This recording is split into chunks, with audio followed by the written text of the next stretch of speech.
নমস্কার বন্ধুরা, আশা করি সবাই ভালো আছেন। আজকে আরেকটা রেসিপি নিয়ে এসেছি, কাঁচা শীতলের বড়া। তাই তো হ্যান্ড গ্রাইন্ডে পেঁয়াজ, রসুন, লঙ্কা সবগুলোকে গ্রাইন্ড করে নিতে হবে আধা ভাঙা করে, ফুল পেস্ট নয়, আধা ভাঙা। তার মধ্যে সরষের তেল, স্বাদ মতো লবণ এবং মরিচের গুঁড়ো সব দিয়ে ভালো করে চটকে মাখতে হবে। মরিচের গুঁড়োটা আপনি একটু আপনার ঝাল হিসেবে নেবেন, যতটুকু ঝাল খেতে চান। আর কাঁচা লঙ্কা তো দেওয়াই আছে। এখন এগুলোকে চটকে মাখতে হবে যাতে মশলাগুলো ভালো করে পেঁয়াজ, রসুন, লঙ্কার সাথে মিশে যায়। তারপর নেবেন আপনার সেই শীতলগুলোকে পিচ পিচ করে দেবেন। একটা শীতলকে অন্তত 2-3 পিচ যাতে হয় এরকমভাবে কেটে কেটে দিতে হবে। অর্থাৎ প্রত্যেকটা বড়ার মধ্যে এক এক পিচ শীতল থাকবে মশলার সাথে। তাই তো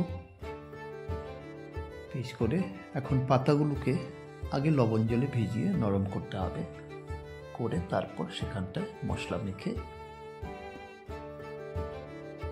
মাখা শীতলটা বসাতে হবে।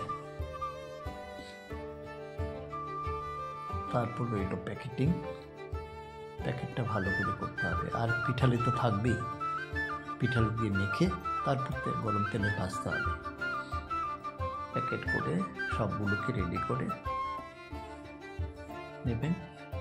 এখানটায় কড়াইতে তেল দেওয়া হয়েছে, তেল একটু বেশি পরিমাণে, কারণ আমার শীতল বড়াটা সম্পূর্ণটা কাঁচা, তাই এগুলোকে ভাজতে হবে ভালো করে। এখন পিঠালি মেখে এক এক করে বড়াগুলো ছাড়তে হবে,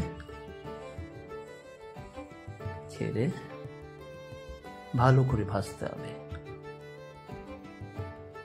আপনি শীতল বড়া করলে দেখতে পাবেন সবাই আগে শীতলের চাটনি করে নেয়, চাটনি করে পাতায় বসিয়ে দেয়। আমি এখানটা ট্রাই করেছি কাঁচা শীতল, কাঁচা পেঁয়াজ, রসুন সব কিছু কাঁচা দিয়ে। আগেও খেয়েছি, আপনাদের দেখাচ্ছি এটা কেমন হলো। অবশ্যই বাড়িতে ট্রাই করবেন। এরকম একখানা সুস্বাদু রেসিপি, যেমন সেন্ট হবে তেমন হবে স্বাদ। এক এক করে বড়াগুলো যখন 2 পিঠ ভাজা হবে তখন তুলে নেবেন। এই হয়ে গেল শীতল বড়া।